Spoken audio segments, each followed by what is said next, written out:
ये आकाशवाणी जयपुर अजमेर है। अब आप जितेंद्र सिंह पूनिया से सीकर जिले की चिट्ठी सुनिए। इसके लेखक हैं बाल मुकुंद जोशी। लोकसभा के पहले चरण में होने वाले चुनाव में प्रदेश की 12 सीटों पर 19 अप्रैल को मतदान होना है। इनमें से एक संसदीय क्षेत्र सीकर है। इस सीट पर 14 उम्मीदवार चुनाव मैदान में हैं। हालांकि भाजपा प्रत्याशी सुमेधानंद सरस्वती और इंडिया गठबंधन के उम्मीदवार अमराराम के बीच सीधा मुकाबला माना जा रहा है।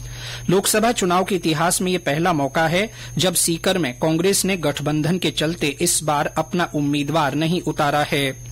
श्री सरस्वती तीसरी बार अपना भाग्य आजमा रहे हैं, जबकि अमराराम 8वीं बार लोकसभा का चुनाव लड़ रहे हैं।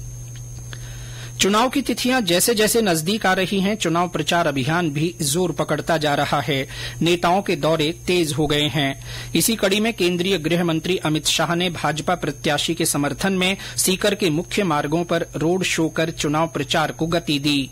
बीते दिनों भाजपा प्रत्याशी की नामांकन रैली में मुख्यमंत्री भजनलाल शर्मा, उप मुख्यमंत्री दिया कुमारी सहित पार्टी के कई वरिष्ठ नेता मौजूद रहे।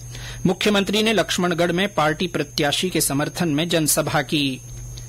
इंडिया गठबंधन के उम्मीदवार के समर्थन में पूर्व मुख्यमंत्री अशोक गहलोत और माकपा की वरिष्ठ नेता वृंदा करात ने सभा की। इंडिया गठबंधन का कोई बड़ा नेता अभी चुनाव प्रचार करने नहीं आया है।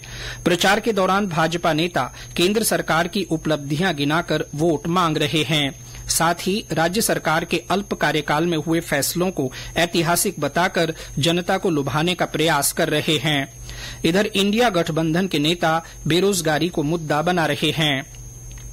सीकर संसदीय क्षेत्र में इस बार 22,32,000 से ज्यादा मतदाता अपने मताधिकार का प्रयोग करेंगे। इनमें 17,434 सर्विस वोटर्स हैं। महिला मतदाताओं की संख्या लगभग 10,59,000 है।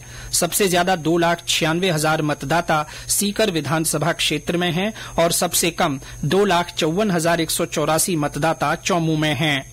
सीकर लोकसभा सीट पर पुरुषों की तुलना में महिलाओं का मतदान प्रतिशत लगातार बढ़ रहा है।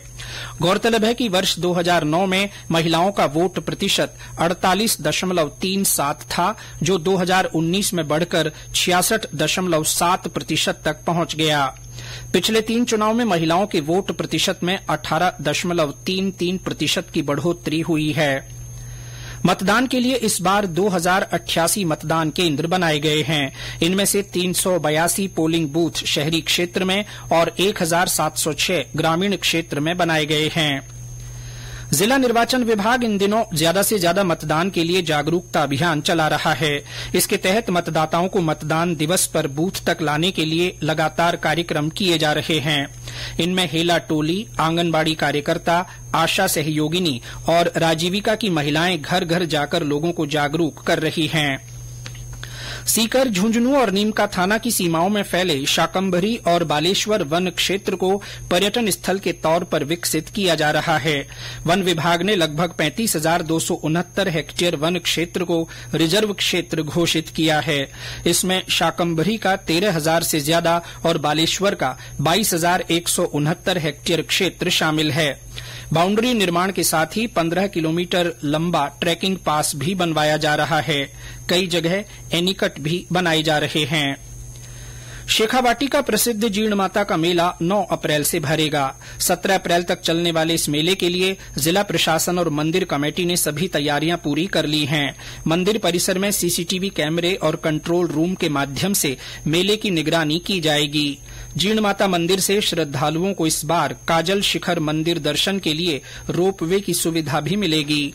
इस रोपवे पर करीब 8 करोड़ रुपए खर्च हुए हैं।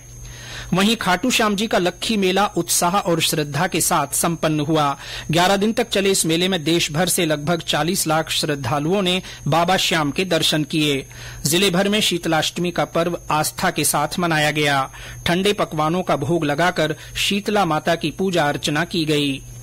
जयपुर रेल मंडल का रींगस रेलवे स्टेशन आमदनी अर्जित करने में तीसरे स्थान पर रहा है। इस स्टेशन पर 1 अप्रैल 2023 से 29 फरवरी 2024 तक 48 करोड़ 33 लाख रुपए की आमदनी हुई है। इसके साथ ही सीकर जिले की चिट्ठी समाप्त हुई।